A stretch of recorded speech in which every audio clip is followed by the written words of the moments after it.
While my cousins were celebrating their millions at my grandfather's funeral, I stood there holding a crumpled envelope with a single plane ticket inside. Everyone laughed at me that day. 6 months later, they were begging for my forgiveness. My name is Nathan Whitmore, and I'm about to tell you how the worst day of my life became the beginning of everything I never knew I needed. But first, let me introduce you to the players in this game my grandfather orchestrated from beyond the grave. There was Preston, my older cousin, standing there in his $5,000 Armani suit, already practicing his CEO speech for the company employees. Mallory, his sister, was barely hiding her excitement behind her designer sunglasses, probably planning which Instagram filter would best capture her new yacht. Their parents, Vernon and Beatrice, stood like vultures who'd finally found their feast, my uncle's hand already reaching for the papers the lawyer was holding. And then there was me, the high school history teacher who drove 3 hours in a Honda Civic that needed new brakes just to say goodbye to the only person in this family who ever really saw me. Grandfather Roland built an empire from nothing, turned a single fishing boat into Whitmore Shipping Industries, and everyone wanted their piece of his kingdom. Everyone except me. I just wanted 5 more minutes to play chess with the old man who taught me that the most powerful moves are the ones nobody sees coming. That funeral wasn't just about saying goodbye to Roland Whitmore. It was the day I learned that sometimes the smallest gift carries the biggest secret, and sometimes the people laughing at you are standing on ground that's about to crumble beneath their feet. My alarm went off at 5:30 a.m. every weekday, just like it had for the past 6 years since I started teaching at Lincoln High School in Detroit.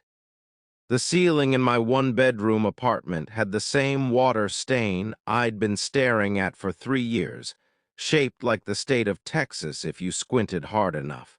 My neighbor's dog was already barking right on schedule, and I could hear Mrs. Chen starting her morning exercises through the paper-thin walls.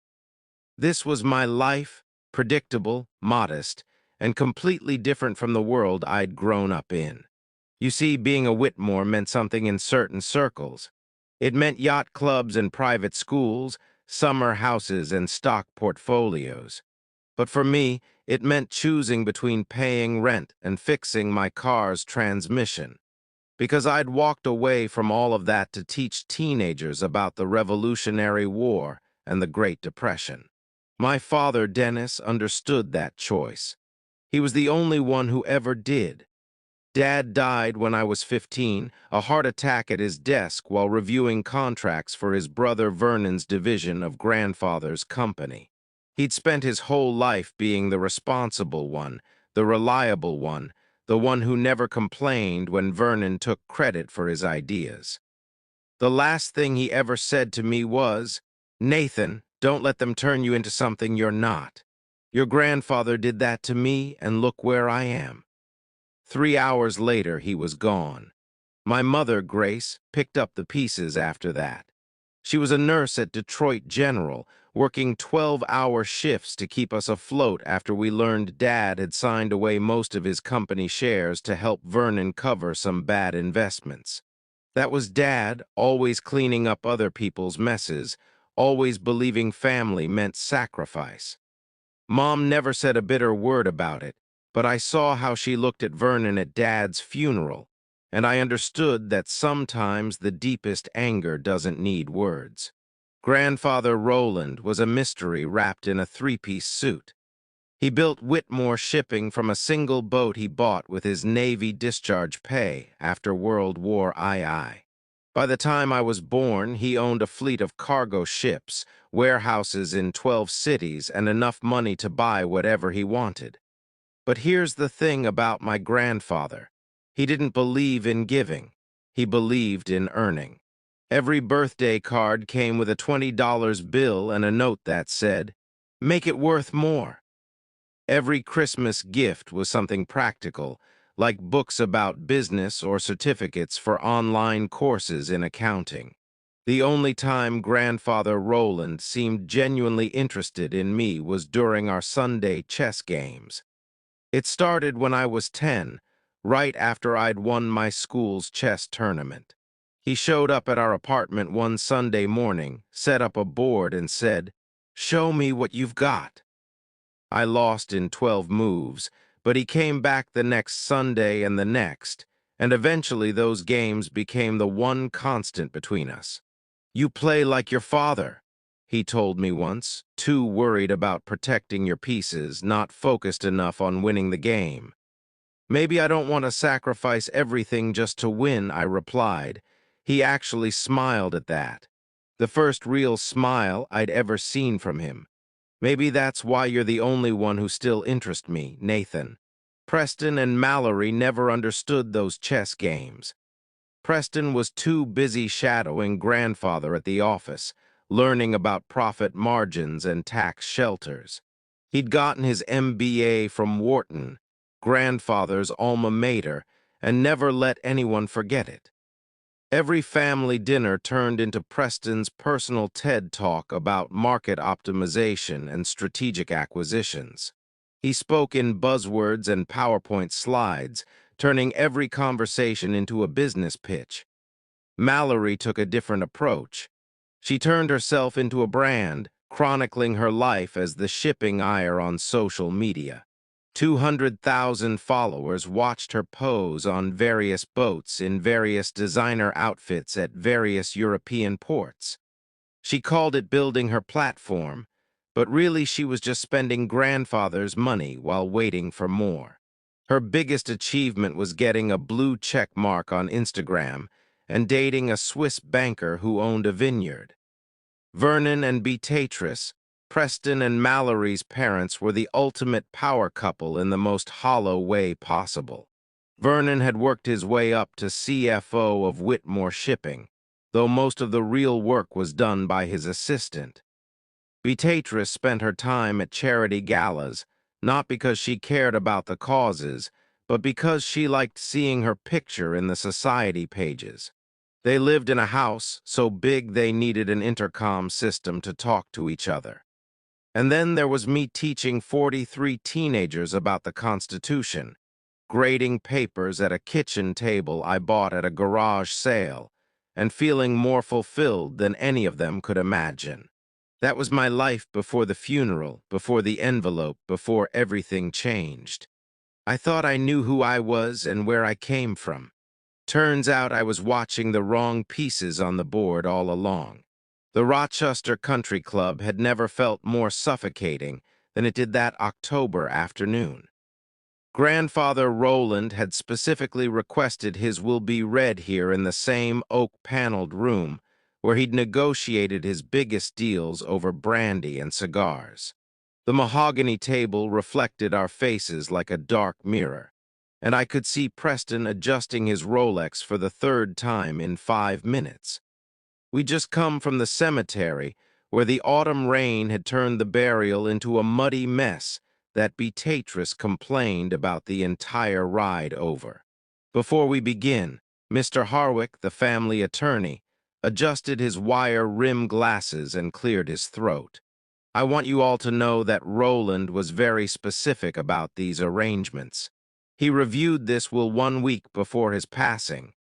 Vernon leaned forward, his hands already forming fists of anticipation. "We understand, Harwick. Roland discussed the succession plan with me extensively. That was a lie, and everyone knew it. Grandfather never discussed business outside the office, and he certainly never promised anything to anyone. But Vernon had been telling anyone who'd listened that he was taking over as CEO, that Preston would be his right hand, and that the family legacy was secure. Let's proceed, then." Harwick opened the leather-bound folder. "To my eldest son, Vernon Whitmore, and his wife, Beatrice, I leave the estate in the Hamptons, and the investment portfolio contained an account ending in Fort 471. Beatrice grabbed Vernon's arm, her diamond bracelet catching the light. The Hamptons house. Oh, Vernon, he did remember how much we loved it there. To my grandson, Preston Whitmore, Harwick continued. I leave Whitmore Shipping Industries and all its operational assets, with the condition that he maintains current employment levels for at least 1 year. Preston stood up so fast his chair scraped against the floor. I knew it, grandfather. I won't let you down. He was already pulling out his phone, probably to update his LinkedIn profile to CEO. To my granddaughter, Mallory Whitmore, I leave the Manhattan penthouse on Central Park West and the yacht Serenity, currently moored in Newport. Mallory let out a squeal that could have shattered crystal. The penthouse? Oh my God, do you know what that's worth? And the yacht? My followers are going to die. Mr. Harwick turned to me, and I saw something in his eyes that looked almost like pity, and to my grandson, Nathan Whitmore, I leave this. He pulled out a small white envelope worn at the corners, my name written across it in grandfather's shaky handwriting. The room went silent for exactly 2 seconds before Preston started laughing. Are you serious? Preston's voice cracked with amusement. That's it, an envelope. I took it with steady hands, though my heart was pounding. The paper felt thin, insignificant. Inside was a single plane ticket. Rome, one way, departing in 48 hours. Let me guess. Preston snatched the ticket from my hand before I could stop him. A coach ticket. Oh, this is rich. The teacher gets a vacation. Mallory was already recording on her phone. This is actually hilarious. Nathan, your face right now. Don't worry. Maybe he left you some frequent flyer miles, too. Vernon stood up, straightening his tie with the authority of someone who just won everything. Roland always said you lacked the killer instinct for business, Nathan. At least he gave you something nice. Rome is lovely this time of year. It's probably his way of saying goodbye, Beatrice added, her voice dripping with fake sympathy. A little trip to help you process everything. How thoughtful. My mother, who'd been silent in the corner, finally spoke. Is that everything, Mr. Harwick? That concludes the distribution of assets, Harwick replied, closing the folder. There is a personal letter for Nathan to be opened only upon his arrival in Rome. A letter? Preston was practically howling now. What's he going to say? Sorry you're poor, enjoy the pizza. Preston, enough, Vernon said, though he was smiling. Nathan chose his path. He wanted to be a teacher, and Roland respected that enough to give him a parting gift. We should all be grateful for what we've received. I looked at the ticket again. October 15th, 300 p.m. Arrival Alitalia Flight 61. Why so specific? Why Rome? Grandfather had never mentioned Italy in all our years of chess games. He talked about Shanghai, London, Hamburg, but never Rome. Well, I stood up, sliding the ticket back into the envelope. I guess I better pack. You're actually going? Mallory looked genuinely surprised. You're going to use your sick days to take a random trip to Rome. Your grandfather gave me a ticket, I said, meeting each of their eyes in turn. The least I can do is use it. Vernon shook his head. Sentimental fool, just like your father. Dennis never understood that emotion has no place in business either. That's when I knew I was definitely getting on that plane, because Vernon was wrong about my father, wrong about me, and maybe, just maybe, wrong about what grandfather had really left me. The ticket weighed nothing in my pocket, but somehow it felt heavier than all the millions they'd just inherited. As I walked out of that country club, their laughter following me to the parking lot, I remembered grandfather's last words to me during our final chess game. The best moves, Nathan, are the ones your opponent never sees coming. The rain had stopped, and for the first time that day, the sun broke through the clouds. That night, I sat at my kitchen table staring at the plane ticket while my laptop displayed my bank account balance. $184,723. My rent was due in 5 days. My car needed new brake pads. I had 43 essays on the Civil War to grade. Every logical part of my brain screamed that flying to Rome was insane. But I couldn't stop thinking about grandfather's face during our last chess game, just 2 weeks before he died. He'd been different that day, softer somehow, like he'd finally stopped playing a role he'd been performing for decades. "Nathan," he'd said, moving his knight in a pattern I didn't recognize. "What do you know about trust?" "It's earned, not given," I'd responded, the same answer he'd drilled into all of us since childhood. "No, boy, real trust is knowing when to follow without understanding why. Your father knew that. He trusted me with something once, something precious, and I failed him. But you, Nathan, you're different. You don't want anything from me. I never have, grandfather, I know. That's why when the time comes, you'll trust me, even when everyone else thinks you're a fool." Now holding that ticket, his words felt less like a memory and more like a message. I picked up my phone and called my mother. "I'm going," I said as soon as she answered. "I knew you would," Grace replied without hesitation.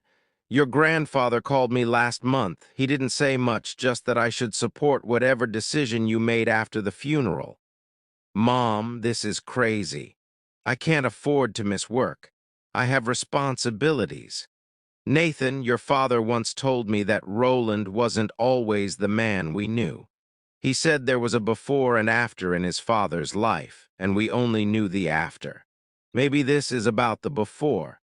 I spent the next morning at Lincoln High arranging for a substitute teacher. My principal, Dr. Washington, wasn't happy about the sudden request, but I'd never taken a sick day in 6 years, so she grudgingly approved 3 days off. 3 days to fly to Rome and figure out what game my grandfather was playing. "Mr. Whitmore, you okay?" asked Jasmine, one of my brightest students after my last class. "You seem different today." "Just thinking about history, Jasmine, how sometimes the most important moments look like nothing when they're happening." I packed light, one carry-on bag with 2 changes of clothes and my father's old leather journal that I'd carried since his funeral. The Uber to Detroit Metropolitan Airport cost me $32 I couldn't spare, but I was already committed to this insanity. At the gate, waiting to board, I pulled out the envelope again. That's when I noticed something I'd missed before. In the corner, barely visible, was a tiny number written in pencil. 1947, the year grandfather would have been 22. The year after he'd left the Navy, the flight attendant called my boarding group, and I got in line behind a family arguing about seating arrangements. The mother was trying to juggle 2 kids while the father checked his phone obsessively. Normal people with normal problems, not wondering why their dead grandfather had sent them on a mysterious journey across the Atlantic. I found my seat 32B middle seat in the back of the plane. Of course, Preston had been right about it being coach. The man to my left was already asleep and snoring. The woman to my right had claimed both armrests and was watching a movie on her iPad without headphones. As the plane lifted off, Detroit shrinking below us, I thought about Preston, probably already in grandfather's office, sitting in his chair, feeling like a king. Mallory was definitely posting sunset photos from the yacht by now. Vernon and Beatrick were probably meeting with financial advisors about their newfound wealth. And here I was, cramped in coach, flying toward a mystery with money I didn't have to spare. But something felt right about it. For the first time since grandfather died, I felt like I was exactly where I was supposed to be. The flight attendant came by with drinks. "Sir, something to drink?" "Just water, thanks." She handed me a bottle, and as I twisted it open, I remembered another chess lesson. Grandfather had sacrificed his queen, the most powerful piece, to win a game. I'd been shocked, unable to understand why he'd give up so much. "Power isn't about what you have, Nathan," he'd explained. "It's about what you're willing to lose to gain something better." Most people can't see past the loss. That's why they never really win.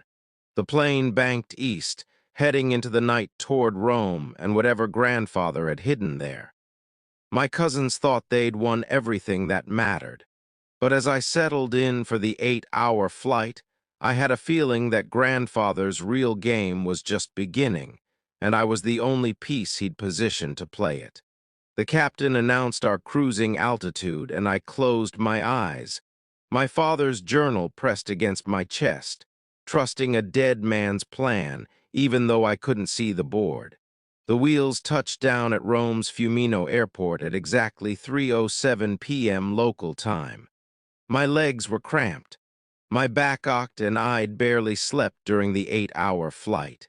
The Italian announcements mixed with English as we taxied to the gate, and suddenly the reality hit me.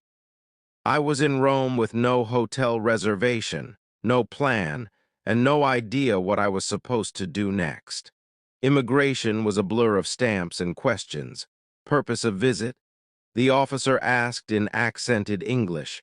I honestly don't know, I replied, too tired to lie. He looked at me strangely but stamped my passport anyway.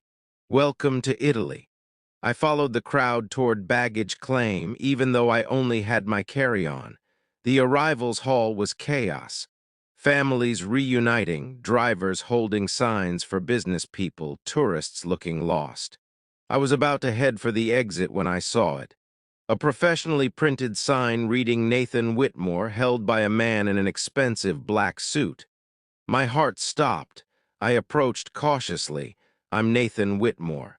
The driver's face lit up with relief. Mr. Whitmore, finally, please come quickly. His English was heavily accented but clear. Who sent you? Your grandfather arranged everything months ago. My name is Lorenz.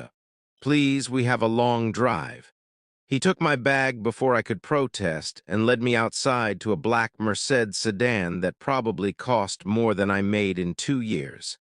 The October air was warm, nothing like Detroit's autumn chill. Lorenzo opened the rear door for me and I slid onto leather seats that felt like clouds. Where are we going? I asked as he pulled away from the curb. Moncherie Estate, 1 hour north in the Sabine Hills. I don't understand. My grandfather never mentioned any estate in Italy. Lorenzo met my eyes in the rearview mirror. Mr. Rowland, he owned the estate for 45 years. He visit every September 1 week, always alone. 45 years. That would mean since 1980 when I was minus 12 years old. The math didn't make sense. Nothing made sense. We left Rome's sprawl behind, climbing into hills covered with olive groves and vineyards. The landscape was almost painfully beautiful, like something from a movie about finding yourself in Italy. Lorenz drove with Italian confidence, taking curves at speeds that made me grip the door handle. How did you know my grandfather? I asked. My father was his driver first. When Papa died, I take over. 20 years now. I drive Mr. Rowland when he come 20 years of September visits that none of us knew about. What else had grandfather hidden? The road became narrower, winding through a small village where old men sat outside a cafe watching us pass. Then Lorenz turned onto a private road lined with cypress trees.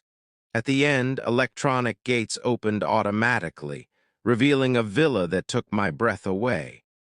3 stories of honeycombed stone, terraces overlooking endless vineyards, gardens that looked like they belonged in a Renaissance painting. Lorenzo parked in front of massive wooden doors that had to be centuries old.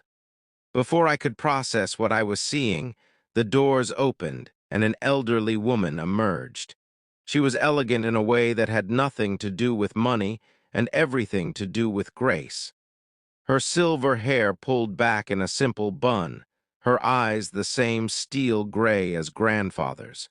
She walked toward me slowly, tears streaming down her face, and I knew before Lorenzo said the words that changed everything. Nathan, Lorenzo said softly, meet your grandmother, Sophia Whitmore. The world tilted. I actually reached for the car to steady myself. That's impossible. My grandmother died before I was born. Sophia reached me then, her hands taking mine, her grip surprisingly strong. Your American grandmother did die, Carol, but I am very much alive. Her accent was musical, her English perfect but formal. She studied my face like she was memorizing it. You have his eyes, she whispered, but your father's gentle spirit. Come inside, Nathan. There's so much to tell you. The villa's interior was understated elegance, nothing like the gaudy mansion Vernon and Beatrice owned. Sophia led me to a sitting room where the walls were covered with photographs. I saw my grandfather, young and laughing, standing in front of a small church, a wedding photo. Grandfather and Sophia, both barely in their 20s, radiantly happy. We married in 1947, Sophia said, watching me process everything. Roland had come to Italy with the Navy, stayed after the war to help with reconstruction. We met at a dance in Rome. He was so handsome, so full of dreams. We started with nothing, just a few acres of vines his friends sold us for almost nothing. She poured 2 glasses of wine from a crystal decanter. This is from our vineyard. Arada, we call it inheritance. The wine was extraordinary, complex, and rich. I don't understand. Grandfather had a whole life here, more than a life, Caro. He had a family, me, our son, Augusto, the grandchildren he never met because he chose America instead. He left you. The Korean War started. Roland felt duty calling. He was supposed to be gone 6 months. Her voice carried no bitterness, just sadness. But he met your American grandmother while on leave. She was pregnant with Vernon. An honorable man would have divorced me, but Roland couldn't bear to give up either life, so he kept both separate, secret. My hands were shaking. He lived a complete lie. No, Nathan, he lived 2 truths. He loved us both in different ways. The vineyard grew, became successful. He sent money, visited every year, but he couldn't choose until now. She walked to an antique desk and pulled out a thick folder. Whitmore Vineyards International, $47 million in assets. It's all yours, Nathan. He was very specific, not Vernon, not Preston, you. The documents Sophia handed me were overwhelming. Deeds, contracts, bank statements, all proving that my grandfather had built an entirely separate empire on this side of the Atlantic. But what hit me hardest was the video she played on an old laptop recorded just 1 month before grandfather died. His face filled the screen, and for the first time ever, he looked peaceful. Nathan, if you're watching this, then you trusted me enough to take the flight. Good. You always were the only one who understood that some things matter more than money. Your cousins got what they always wanted from me, the appearance of success. But appearances can be deceiving. Whitmore Shipping has been hemorrhaging money for 3 years. I've hidden it in the books, but Preston's about to inherit a disaster. The penthouse has 3 mortgages. The yacht is leased. The Hampton estate. The bank owns 70% of it. I gave them exactly what they showed me. They valued hollow prizes that look golden from the outside. He leaned closer to the camera. But you, Nathan, you visited me every Sunday just to play chess. Never asked for anything. Never angled for position. You chose teaching over money because you wanted purpose. So I'm giving you what you never asked for. Truth, family, and yes, wealth that's actually real. The vineyard produces 2 million bottles a year. The villa has been in Sophia's family for 300 years. Your Uncle Austo has been running operations, waiting to meet you. Your cousins Marco and Alina are good people raised right. Nothing like Preston and Malalory. This is your real inheritance. A family that values work, land that produces something real, and a legacy built on truth, not lies. He paused, that familiar sharp look returning to his eyes. Oh, and Nathan, your next move is yours to make, but here's my advice.